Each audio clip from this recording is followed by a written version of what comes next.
Civic মহোদয়ের সাথে কথা হয়েছে, আমরা 1 কিলো রাস্তা করব। এইচবিবি রাস্তা পুরোটাই সবার বাড়ির সামনে দিয়ে তাহলে অন্তত পাকায় আপনারা বেরোতে।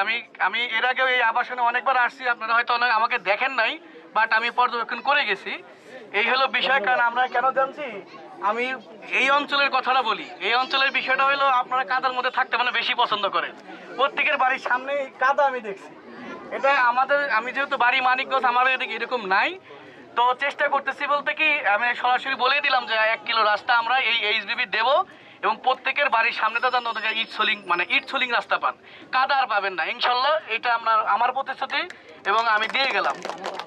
আর একটা বিষয় আমি বলি, আপনাদের যেহেতু মাননীয় চিফ মহোদয় এখানে আসছিলেন, তিনি আপনাদের অনেক প্রতিশ্রুতির কথা বলে গেছেন। তার সাথে আমার মোটামুটি নিয়মিত কথা হয়। অন্তত এই আবাসন সম্পর্কে যেসব অসুবিধা আপনাদের আছে, বিশেষ করে পানি, টয়লেট, তারপরে রাস্তা, তারও যদি এছাড়াও যদি কারো কোনো মানে স্বাস্থ্য বা কোনো বিষয়ে যদি কোনো অসুবিধা হয়, দয়া করে আপনাদের একজন যেহেতু প্রতিনিধি আছে, মেম্বার সাহেব আছে, প্লাস ভারপ্রাপ্ত চেয়ারম্যান আছে, তাদের কাছে আপনারা জানাবেন। তারা কিন্তু প্রতিনিয়ত আমাদের সাথে কথা বলে।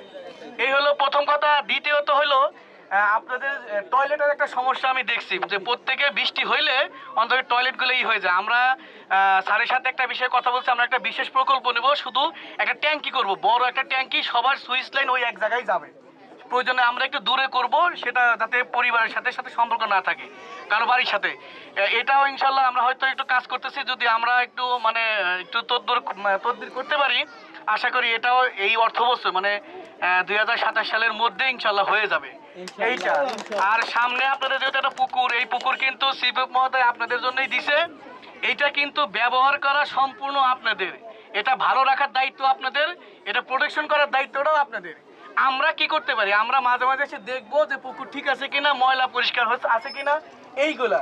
কিন্তু মূল কাজ কিন্তু আপনাদের করতে হবে। আমি চেয়ারম্যান মহোদয়রে বলবো, এই পুকুরের চারপাশ দিয়ে নারকেল গাছ লাগাই দিবেন।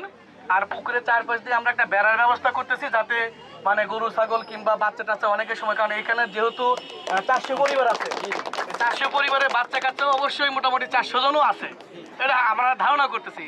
এই পুকুরে কিন্তু এই বাচ্চা কাচ্চারা পরে, যেহেতু আমার নিজেরও বাচ্চা আছে, সবারই যেহেতু বাচ্চা আছে, এই বাচ্চাটা আসলে অমূল্য সম্পদ।